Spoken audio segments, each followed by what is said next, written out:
সম্প্রতি ভারতীয় গণমাধ্যম ইন্ডিয়া.com বাংলাদেশের অন্তর্বর্তী সরকারের প্রধান উপদেষ্টা ও তার মেয়ে মনিকা ইউনুস নিয়ে একটি প্রতিবেদন প্রকাশ করে। প্রতিবেদনটি মিথ্যা এবং প্রধান উপদেষ্টা ও তার পরিবারের বিরুদ্ধে ভারতীয় প্রোপাগান্ডা ক্যাম্পেইনের অংশ বলে জানিয়েছে প্রধান উপদেষ্টা প্রেস উইংস ফ্যাক্টস।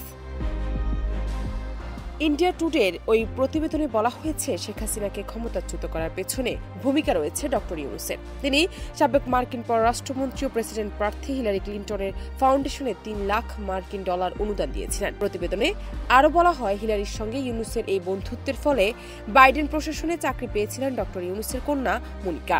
এছাড়া ক্লিন্টন পররাষ্ট্রমন্ত্রী থাকা অবস্থায় তার সঙ্গে সম্পর্কের সূত্র ধরে বড় অঙ্কের ঋণ পেয়েছিলেন ডক্টর ইউনুস। এসব কারণে ডক্টর ইউনুসের উপর তদন্ত করতে পারে ট্রাম্প প্রশাসন।